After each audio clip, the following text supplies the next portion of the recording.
Now casting. Here at Soul Garden, we are looking for two things, knowledge and personality. Now casting. Are you a crystal expert? Do you know astrology? Do you know romance? Do you see dead people? Do you know numerology? Now casting. Are you a psychic? Do you know tarot, psychiatry, ancient masters, yoga, astronomy? In a nutshell, I'm looking for experts and talented practitioners who can help our viewers' Soul Garden grow. Now casting. Email me. I'm Jackie Shakta, Director of Casting at soulgarden.tv.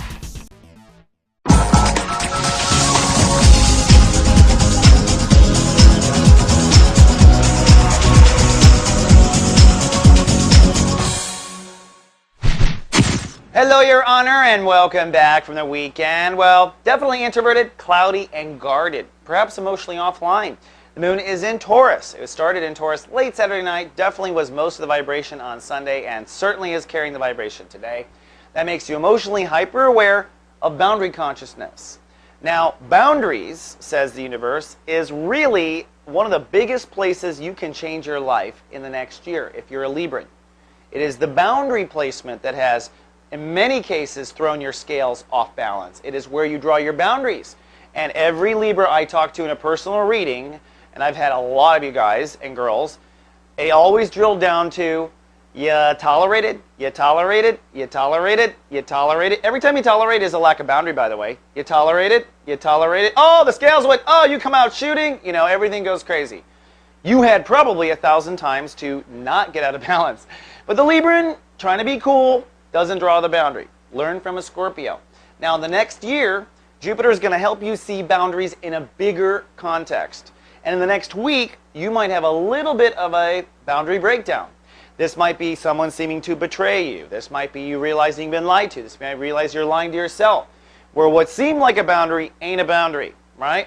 Or you thought you could trust yourself, you know, drinking and driving. That's a lack of a boundary or a false boundary. But the universe has your best interest. And in a week or so, I think you're going to see the light. You're going to see where boundaries should be. And from there, it's all fortune, baby. We're talking Jupiter. Now, on top of that, the sun.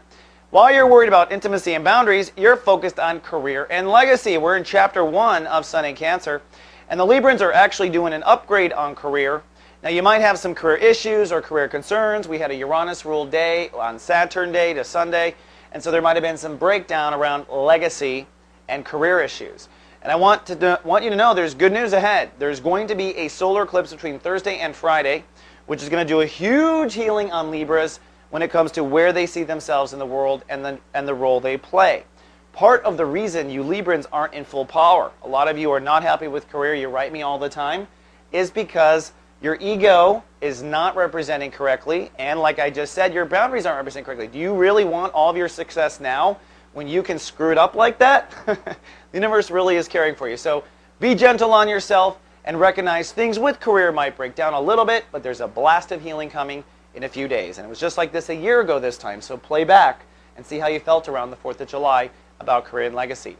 Now here to help is Julie Zepper with Meditation Vibration. She's going to give you a beautiful tool today called an emotional compass, a way of just kind of digesting your emotions from a meditative perspective so you can keep things balanced and you can look at it objectively. She's live today everywhere. The garden is blooming. Well, my Libra, and that's all I have to start the week, but I'm back tomorrow with more. Until then, live, love, be. So